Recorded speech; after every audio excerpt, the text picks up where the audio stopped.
Welcome to my YouTube channel. Kung bago ka lang sa channel na to at true-blooded Aldab Nation ka, tama po ang channel na pinuntahan mo. Kaya considering na po kitang bagong subscriber. At huwag mong kalimutan pindutin yung bell para lagi po kang updated sa bagong video na ilalabas ko. Salamat po sa iyong pag-click sa channel na to. Boss!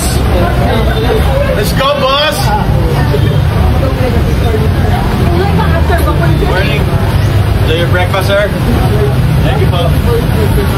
Boss, matic. Lagi. No taste test. Approved? Let's go, kuya. Thank you, sir. Welcome back, mga kaaldab. Ito na naman po ang inyong lingkod, si Mr. Destiny. At siyempre, panibagong update na naman po tayo. Panibagong mga kaganapan po kina Alden Richards at kay Maine Paul Carson. Ngayong family weekend, mga kaaldab, o family bonding moment, abay dito nga po tayo sa dalawa. Sa mga nagtatanong po na may issue na naman po kay Catherine at kay Alden, wag po kayong maniniwala. Medyo lubog kasi yung pangalan ni Catherine ngayon. Kailangan niya magpabango, kailangan niya mag-promote. Yun naman po kailangan, mga kaaldab. Kailangan mong manggamit ng tao para ikaw yung pag-usapan. Kailangan mo tong gawin. Kailangan na ipakita mo. Di po ba na talagang ikaw pa rin po ang nangunguna sa social media. Kapag natabunan ka kasi, mahirapan ka na makabangon.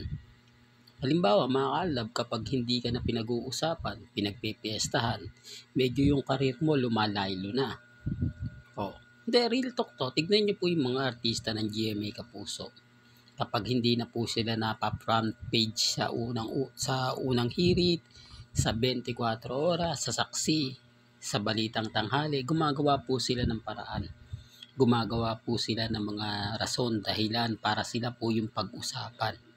Yun yung pinupunto natin kay Alden. Nagagamitin na naman po siya ni Catherine. Kasi sabi ko nga po sa inyo, si Alden ang pinakamasarap at pinakamagandang halimbawa na gagamitin para lang po umangat ang isang karir ng isang artista. Totoo naman po, literal na ginagamit. Hindi po katulad ni Mengay na kapag pinagpepiestahan si Mengay, sasabihin si Alden nakikisawsaw. Di po ba? Ano naman kasi makukuha ni Alden kay Ming? Di po ba? Wala namang project si Mengay. Wala naman pong pelikula, teleserye. Bagkus, nababas pa po siya ngayon sa social media. Yan yung pinapaliwanag ko, mga kaaldab, na hindi nila naiintindihan at hindi po nila naunawaan. Kasi sa akin lang naman po, gusto ko lang po yung pinakamagagandang update na ibabato ko po sa inyo. Pabor man o hindi, kailangan updated po kayo. Eto na po, punta na po tayo sa ating pinaka-main topic. Sa mga hindi po nakakaalam, sa mga taong baguhan pa lang po sa Aldab, kung matatandaan nyo, sa Santa Maria, Bulacan, grabe po yung pila dyan. Unang bukas ng McDo ni Mengay. Akala mo ayuda ng mga panahon na yun. Hindi pa, kumbaga, wala pang pandemic o sabihin natin, sinasabi po nila na pila po ng bigas. Yung tao na dumumog po sa McDo ni Mengay. Siguro mga nanonood ngayon sa akin, mga mamis, mga titas, mga senyor, na nakikinig po, sila po makapagsasabi, sila po makapagpapatunay kung gaano nga po ba karami ng tao ang pumunta, bumisita, bumili, at ang nag-reserve o ang nagbigay, walang iba kundi si Mrs. at Mr. Paul Carson. Hindi, real talk yan, mga kaaldab. O baka may magkomento na naman dito na sasabihin yung mga komento ko ako lang po may gawa sa dami po ng mga pumunta dyan. Normal lang po na may magkokomento na, oh, Mr. Destiny, isa ako sa pumila, isa ako sa nag-abang, isa ako sa matyagang madaling araw pa lang nakapila na para makapasok sa loob po ng McDo ni Mengay. Real talk yan, kasama naman po ni Alden ni May yung buong pamilya po nila. Kaya nga po kung titignan nyo yung branches po ng McDo, kaya nga sabi ko sa inyo, silang dalawa lang naman po talaga ang totoong pinakamalaking endorsement ng o malaki ang na ibigay sa McDo. Hindi, real talk to mga kaaldab. Baka sabihin nyo, hindi, si Vice ganda eh. Hindi po. Mas marami po ang nagkaroon ng agaw pansin.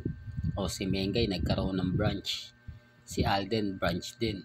Kung titignan nyo, panahon po ni Alden, never po siyang nagkaroon ng mga ganyan. Di po ba? Kaya nga sabi ko sa inyo, si Alden, malapit po siya sa Bulacan. Kaya nga po nagkaroon ng BDO branch sa Bulacan. Wala pong pasintabi. Agad-agad pumunta doon si Alden Richards. Kaya nga po yung mga ibang lugar talaga nagtatampo. Bakit daw po mas paborito ni Alden ang Bulacan? Nagbigay siya ng ayuda, di po ba, sa Bulacan, at siya po mismo ang namahagi. Tapos nagkaroon ng BDO sa Bulacan. Agad-agad pumunta siya. Maraming mga bagay-bagay mga kaaldab na talagang mapapaisip ka, di po ba?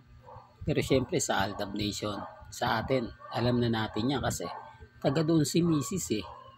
Oh, oops, issue na naman yan, Mr. Destiny. Alam mo, kaya ka nababash eh. Kaya ka lagi na pag-iinitan kasi sinasabi mo na Mr. and Mrs. Paul Carson. Hindi, totoo naman po eh. Di po ba? Totoo naman po. At ulitin ko lang po sa inyo, yung bahay po sa likod bahay nila Mengay, hindi po pera ni Congressman Arjo ginamit doon. Tapos na po yun, matagal na. Kung nakikita nyo, nire-renovate lang po yun. Dahil pinagaganda lang po. Dahil nakakuha nga po ng interior design si Alden Richards.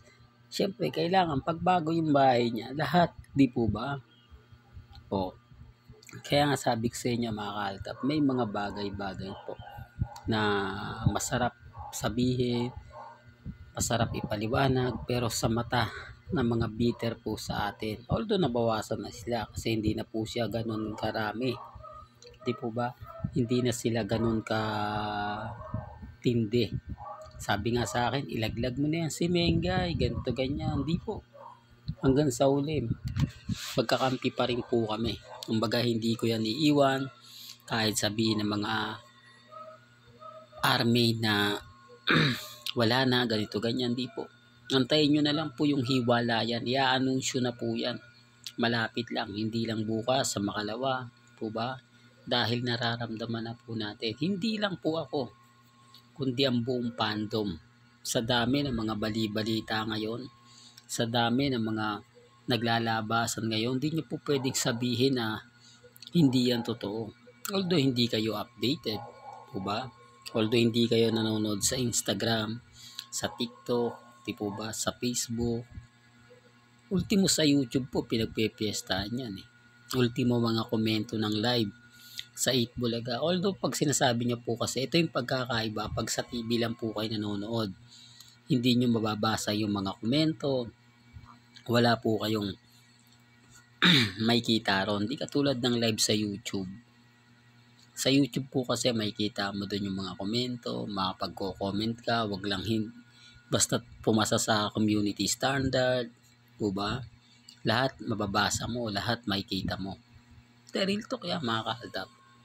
Well, hanggang dito na lang po ang ating latest updates. Kaya kung gusto nyo pa po ng pinaka-latest at sariwang update, abay tumutok lang po kayo dito po sa channel ni Mr. Destiny para updated po kayo sa mga bago at sa mga latest na i-upload po natin maya-maya lang. Kaya kung bago ka lang sa channel na to at isa kang true-blooded Aldab Nation na nagmamahal kina Mengay at Isoy, Tama po ang channel na pinuntahan mo.